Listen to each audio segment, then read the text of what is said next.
She crashed into his world, the alien queen who chose a human over her empire. Asterisk. When stars collide, Jake Morrison wiped sweat from his forehead as he adjusted the solar panels on his remote mining station. Living alone on Asteroid Belt Station. Omega-7 wasn't glamorous, but it paid well enough to keep him fed and his ship running. The isolation suited him after losing his family in the Martian colony wars.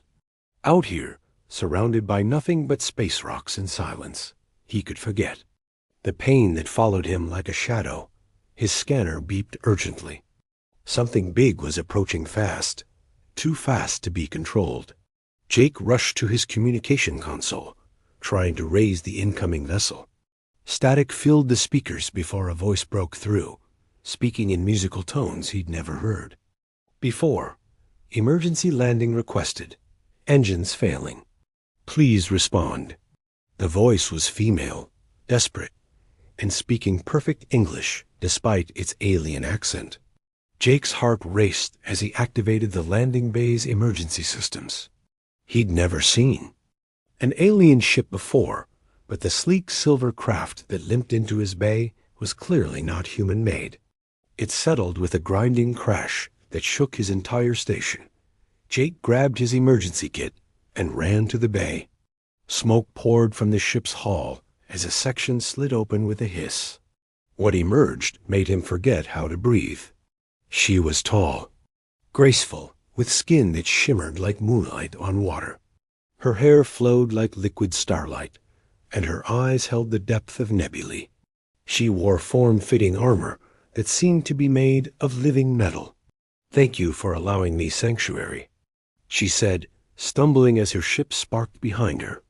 "I am Queen Zephyra of the Celestial Empire." Jake caught her as she collapsed, her body surprisingly warm despite her otherworldly appearance. "Queen? What's a queen doing crash landing on my station?"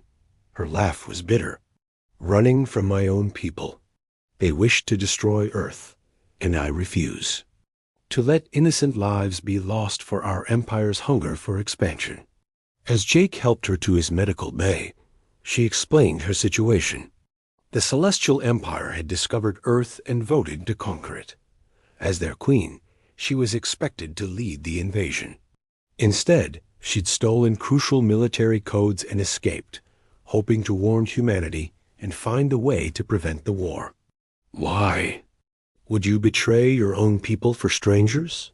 Jake asked as he treated her minor injuries. Zephyra's eyes met his, and he saw something he recognized. The same loneliness that had driven him to this isolated station.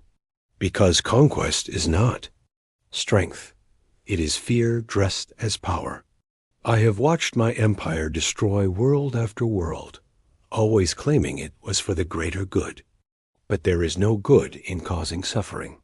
Jake found himself drawn to her conviction. Here was someone willing to sacrifice everything for what was right. As he bandaged a cut on her arm, their hands touched and electricity seemed to spark between them.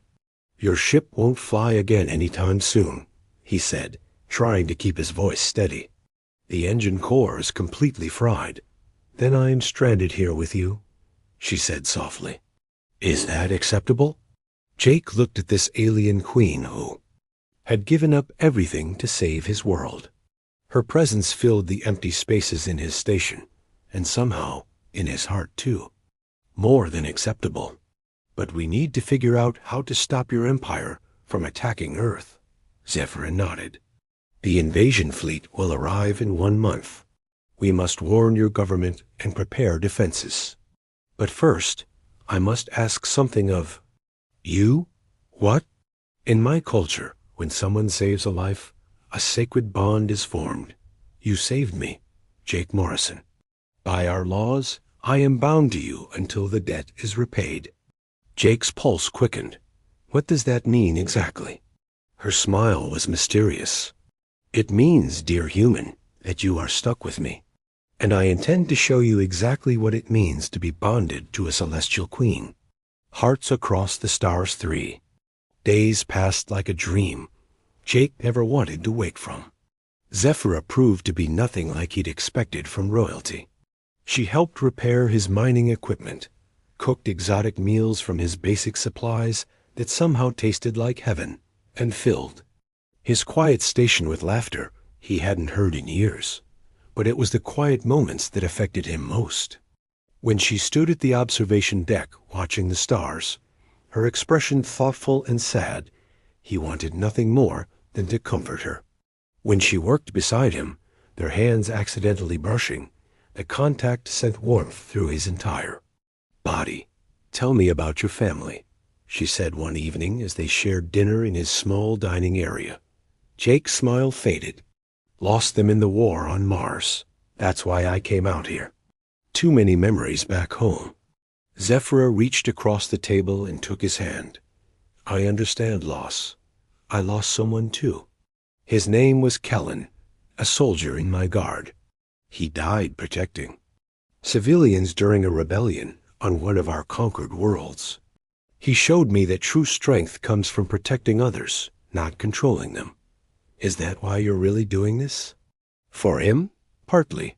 But also for you, for your people, for the children who deserve to grow up free."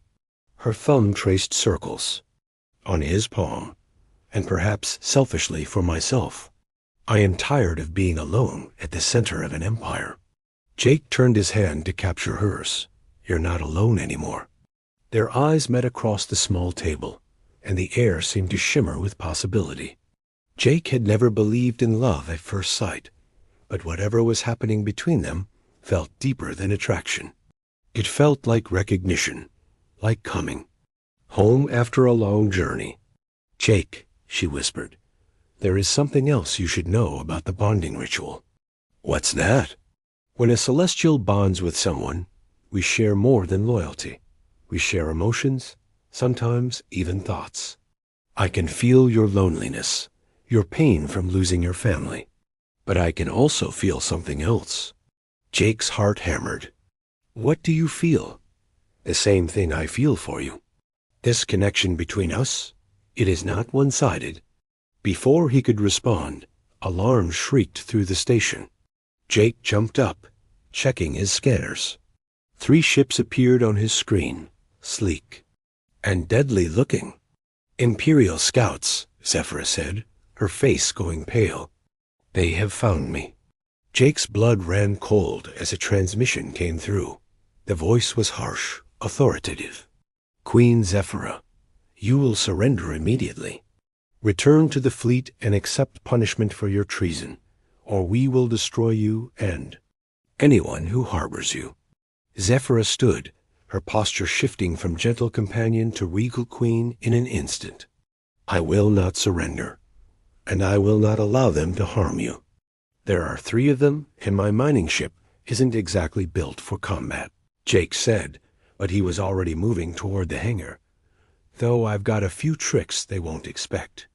"You would fight for me?" she asked, following him. "I'd fight. For you, for Earth, for what's right." He paused at the hangar entrance. "But mostly, I'd fight for us. Whatever this is between us, I'm not ready to lose it." Zephyra's smile was radiant. "Then we fight together. A queen and her bonded, as it should be." Jake fired up his modified mining ship while Zephyra worked to repair her vessel's weapon systems. The Imperial scouts were closing in, their demands growing more threatening by the minute. "Jake," Zephyra said over the com, "if we do not survive this, I want you to know that in 3 days, you have given me more happiness than I've found in 30 years of ruling an empire." "We're going to survive," Jake said firmly, launching his ship into the asteroid field. "And when we do, I'm going to show you what human determination really looks like." The first Imperial scout dove toward them, energy weapons blazing. Jake rolled his ship between 2 massive asteroids, using his knowledge of the field to his advantage. Behind him, Zephyra's ship came online, her superior firepower evening the odds. "For Earth," she called out, engaging the enemy. "For us," Jake replied, and meant it with every fiber of his being. Battle for tomorrow. The asteroid field became a deadly dance of ships, weaving between floating mountains of rock and metal. Jake's mining vessel wasn't built for combat, but years of navigating these treacherous spaces had taught him every hiding spot and shortcut. He used that knowledge now, leading the Imperial scouts through a maze of asteroids while Zephyra flanked them from above. Left 30 degrees, Zephyra's voice crackled through the comb. There's a gap between those two large asteroids. Jake banked hard, feeling the gravitational pull of the massive rocks as he squeezed through the narrow passage. Behind him, one of the Imperial scouts tried to follow and scraped its hull against jagged metal, sending sparks flying into space. Their ships are too big for these tight spaces, Jake realized. We can use that against them. Zephyra's ship dove down from above, her weapons lighting up the darkness as she engaged the lead scout. Her piloting was poetry in motion, every turn and roll perfectly calculated. Jake found himself mesmerized by her skill until laser fire streaked past his cockpit. "Focus, Jake," he muttered to himself, spinning his ship around a rotating chunk of iron ore.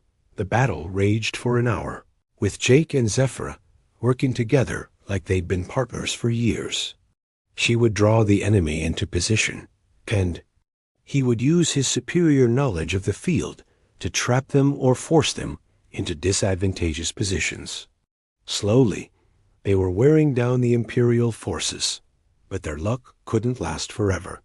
Jake's ship took a direct hit to the engine, sending him spinning out of control toward a massive asteroid. "Jake!" Zephyra's scream filled the com channel. He fought the controls, managing to avoid a fatal crash, but landing hard on the asteroid's surface. His ship was damaged but intact. However, he was now a sitting target for the remaining 2 scouts. "Stay back, Zephyra," he ordered as the Imperial ships moved in for the kill. "Don't let them capture you for my sake." Her response surprised him. "You still do not understand the bond, do you? I cannot abandon you any more than you could abandon me." Zephyra's ship positioned itself between Jake and the attackers, taking hits meant for him. Her shields flickered under the assault, and Jake felt helpless watching her sacrifice herself for him. An inspiration struck.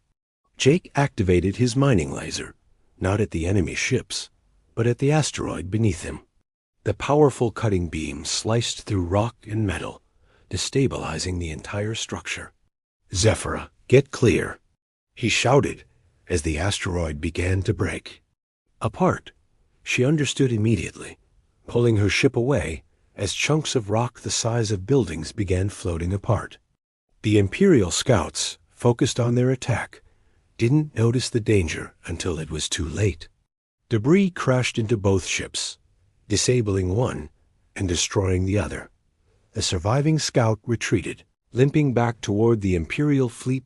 Jake managed to get his damaged ship to Zephyra's position, where she was waiting with emergency repair drones.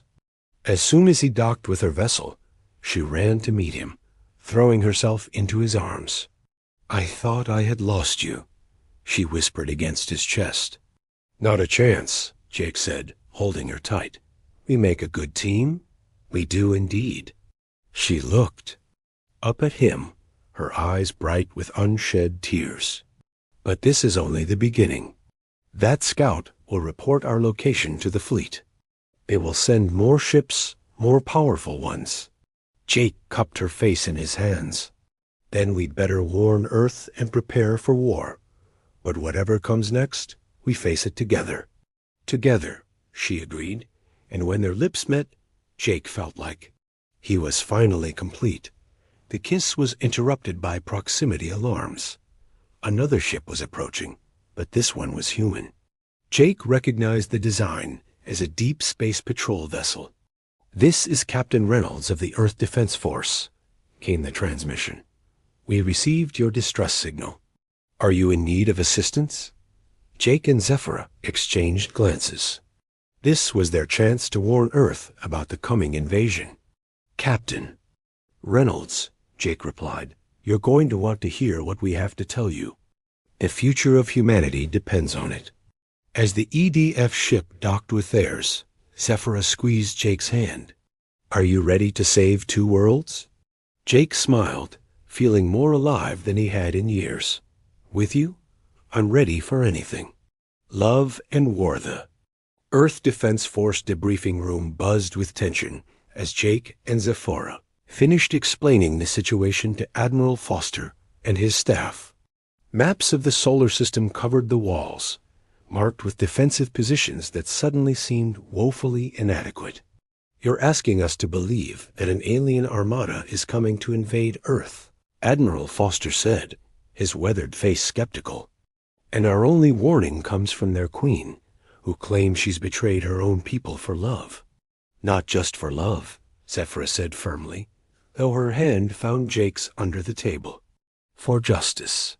My people have become conquerors, destroying civilizations for resources and territory. I will not let Earth become another casualty of the Empire's greed. Jake stood, pulling up holographic displays of the Imperial fleet formations from Zephyra's stolen data. Admiral, I've seen their ships. They're more advanced than anything we have.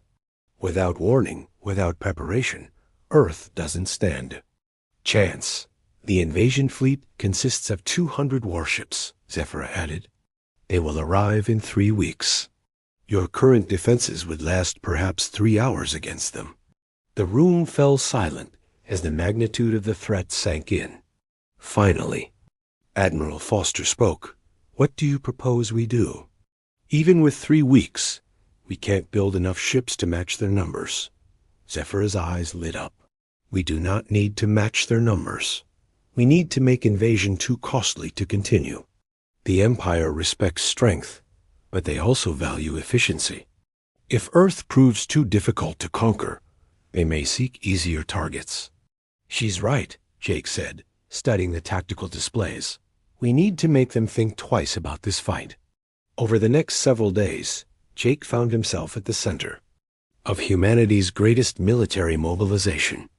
His intimate knowledge of ship systems and Zephyra's understanding of Imperial tactics made them an invaluable team.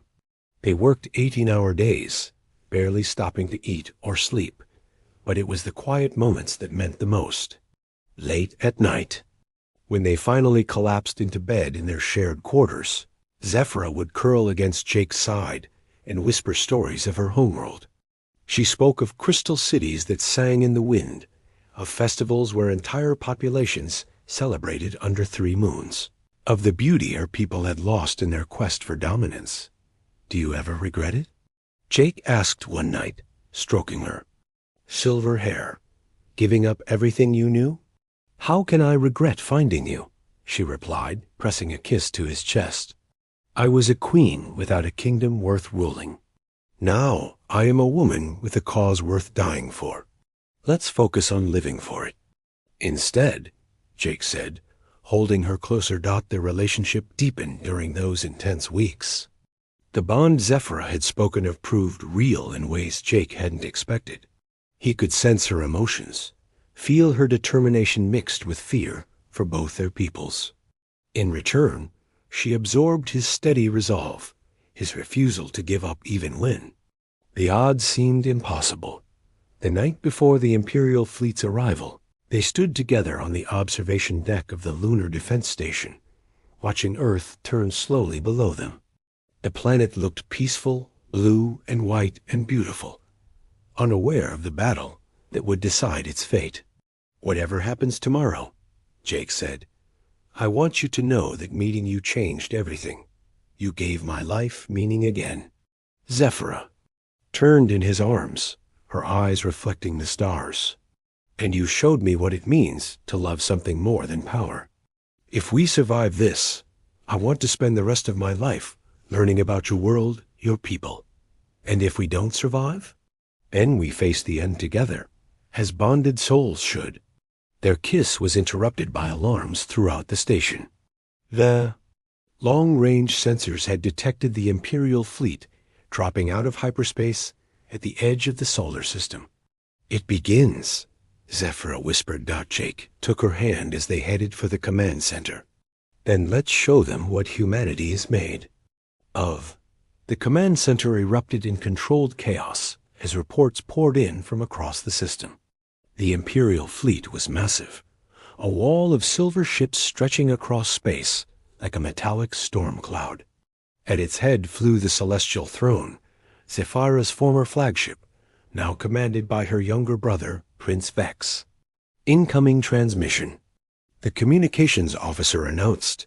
Prince Vex's face appeared on the main screen, bearing a strong resemblance to Zephyra, but with cruel eyes that held no warmth. Sister, your rebellion ends now. Surrender yourself and your human net, and I might allow some of their colonies to survive. Zephyra stepped forward, every inch the queen she had been born to be. Hello, brother. Still hiding behind overwhelming force, I see. Some things never change. Your human corruption will be cleansed from our bloodline, Vex snarled. Along with this pathetic species you've chosen to protect. The only pathetic thing here is your need to destroy what you cannot understand, Zephyra replied. But you will learn today that underestimating humanity is a fatal mistake. The transmission cut, and battle stations sounded throughout the solar system. Empires fall, loves rise. The Battle of Earth began at dawn, with the first Imperial ships entering the outer system. Jake stood beside Zephyra in the command center of Lunar Station Alpha, watching as humanity's hastily assembled fleet moved to intercept the invasion force. It was David versus Goliath on a cosmic scale. First contact in 60 seconds, the tactical officer announced. Jake squeezed the Zephyra's hand as the two fleets closed distance. Humanity's ships looked tiny compared to the Imperial dreadnoughts, but they moved with purpose and precision. 3 weeks of intensive training had taught Earth's pilots everything. Zephyra knew about Imperial tactics. Remember, Zephyra spoke into the fleetcom, their ships are powerful but predictable. They rely on overwhelming force and expect their enemies to break and run. Do not give them that satisfaction. This first exchange of fire lit up space like a deadly light show. Earth's ships used hit-and-run tactics, striking hard and fast before disappearing behind asteroids and space debris. It was working better than anyone had dared hope, but Jake could see it wouldn't be enough. We're hurting them, but they're still advancing, Admiral Foster reported grimly. At this rate, they'll reach Earth in 6 hours. Zephyra studied the tactical display, her mind racing. There is another way, but it is dangerous. I know the access codes to the Imperial Command Network. If I can get close enough to the Celestial Throne, I can disrupt their entire fleet coordination. Absolutely not, Jake said immediately. That's suicide. It is the only way to save your world. She turned to face him, her eyes filled with love and determination. The bond works both ways, my heart. I can feel your courage, your willingness to sacrifice everything for others. Now you must feel mine. Before Jake could stop her, she was moving toward the hangar bay. He ran after her, catching up just as she reached her repaired ship. If you're going, I'm going with you, he said. Jake, no. You have no training for this kind of mission. But I have something better. He cupped her face in his hands. I have you to fight for. We're bonded, remember? That means we face impossible odds together. Her smile was radiant even through her tears. Together, then. Always together. They launched from the lunar station in Zephyra's ship, diving toward the heart of the Imperial fleet. Laser fire filled space around them as they weaved between. Massive dreadnoughts, using every trick Jake had learned in the asteroid fields. There, Zephyra pointed to the largest ship in the formation. The Celestial Throne. I need to get to the command core. The flagship's defenses were formidable, but Jake's unconventional piloting caught them off guard. He brought their ship in at an impossible angle, sliding through a gap in the defensive grid that no Imperial pilot would have attempted. They crash-landed in the throne's main hangar, fighting their way through waves of Imperial guards toward the ship's heart. Zephyra fought like a warrior goddess, her combat training making her a deadly opponent, while Jake used his engineer's knowledge to disable security systems and open sealed doors. "Stop!" Prince Vex appeared at the command core entrance, flanked by his personal guard. "Sister, this madness ends now." "You are right," Zephyra said, drawing herself up to her full height. "It does end now." She activated the command override, sending shutdown signals throughout the Imperial fleet. Ships began losing power, their weapons falling silent, their engines dying. But Vex had one last card to play. "If I cannot have victory, then I will have revenge." He activated the throne's self-destruct sequence. "You have 30 seconds to live, sister. I hope your human was worth it." Jake's mind raced, and he saw the solution. The escape pods were too far away, but the command core had emergency teleporters designed to evacuate the royal family in crisis. "Zephyra, the teleporter. Can you set it for Earth?" She was already working at the controls, her fingers flying over alien interfaces. "Yes, but only for one person." "The power is failing." "Then you go." "No, you go." Zephyra, she silenced him with a kiss that tasted of stardust and promises. "I told you, the bond works both ways. I can feel your love, your need to protect me. But you must also feel mine." The countdown reached 10 seconds. 9, 8. "I love you," Jake said desperately. "And I love you," she replied, pushing him toward the teleporter. "Which is why I must save your world, even if it costs me everything." 7, 6, 5. The teleporter activated. Jake's vision filled with white light, and then he was standing in the Earth Defense Force Command Center, watching through the viewports as the celestial throne exploded in a brilliant star. "No!" Jake screamed, falling to his knees.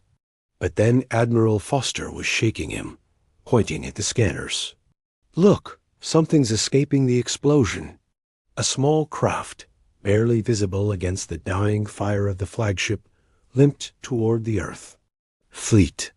Jake's heart stopped as he recognized the energy signature. "It's her," he whispered, then louder. "It's her. Get medical teams ready." Zephyra's escape pod was recovered 20 minutes later. She was unconscious, badly injured, but alive. Jake held her hand as the medical team worked, pouring all his love and will into their bond. Her golden eyes opened slowly, focusing on his face. "Did we win?" "The Imperial fleet is surrendering," Jake said, tears streaming down his face. "Earth is safe. You did it." "We did it," she corrected weakly. "Together." 6 months later, Jake stood in the same lunar observation deck where they had watched Earth before the battle. Zephyra appeared beside him, moving with her old fluid grace, fully recovered from her injuries. "Any regrets?" he asked, slipping his arms around her waist. She leaned back against him, watching Earth turn peacefully below. "I gave up an empire of 1,000 worlds to be with one man on one small planet. It was the best trade I ever made. Even though your brother and the hardliners still control most of the Imperial fleet, they will come around eventually. Change takes time, but it is inevitable." "Besides," she turned in his arms, her smile mischievous, "I have more important things to focus on now, such as learning to be human, starting with something called a wedding ceremony, I believe." Jake's grin could have powered the space station. "I think that can be arranged. Though I should warn you, human weddings don't involve conquering anything." "Perfect," Zephyra said, rising on her toes to kiss him. "I am done with conquest. Love is a much more interesting adventure." As their lips met, Earth continued its ancient dance around the sun, safe under the protection of an alien queen who had chosen love over empire, and a human who had shown her that true strength came not from ruling others, but from standing with someone worth fighting for. In the end, that made all the difference.